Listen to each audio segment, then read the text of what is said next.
তুমি কি কখনো খেয়াল করেছো গাড়ি যখন বাঁক নেয় কেন দুইটা চাকা একই গতিতে ঘোরে না? আর যদি সব চাকা একসাথে একই গতিতে ঘুরতো তাহলে কি হতো জানো? আজকের এই ভিডিওতে আমি দেখাবো ডিফারেন্সিয়াল কি, কিভাবে কাজ করে আর কেন এটা ছাড়া গাড়ি চলাই অসম্ভব। আমি মোহাম্মদ সারোয়ার রাইডার।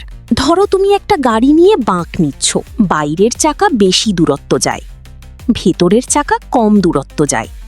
কিন্তু যদি দুই চাকা একই গতিতে ঘোরে, সমস্যা হবে, চাকা স্লিপ করবে, টায়ার ঘষা খাবে, গাড়ি কাঁপবে। এই সমস্যার সমাধানই হলো ডিফারেন্সিয়াল। ডিফারেন্সিয়াল হলো একটা মেকানিক্যাল সিস্টেম যা ইঞ্জিনের পাওয়ারকে দুই চাকার মধ্যে ভাগ করে এবং সবচেয়ে গুরুত্বপূর্ণ, দুই চাকা ভিন্ন গতিতে ঘুরতে পারে। পিনিয়ন গিয়ার ইঞ্জিন থেকে পাওয়ার আনে, রিং গিয়ার বড় গিয়ার যেটা ঘোরে, স্পাইডার গিয়ার আসল ম্যাজিক এখানেই। সাইড গিয়ার চাকার সাথে যুক্ত। এই ছোট ছোট গিয়ারগুলো একসাথে কাজ করে তোমার গাড়িকে স্মুথলি বাঁক নিতে সাহায্য করে।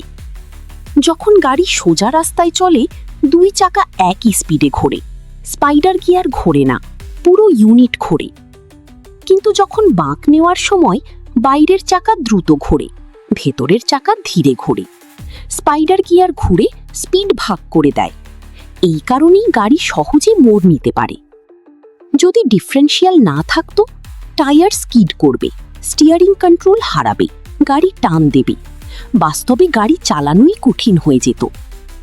সাধারণ গাড়িতে থাকে ওপেন ডিফারেন্সিয়াল, স্পোর্টস কারে চলতে বেশি পরিমাণে ঘোরাতে হয় লিমিটেড স্লিপ ডিফারেন্সিয়াল, অফরোড গাড়িতে থাকে লকিং ডিফারেন্সিয়াল।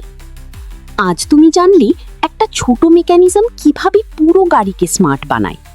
এই ভিডিও ভালো লাগলে লাইক দাও, আর এমন আরও ভিডিও পেতে সাবস্ক্রাইব করো। আমি মোহাম্মদ সারোয়ার রাইডার। আবার দেখা হবে পরের ভিডিওতে।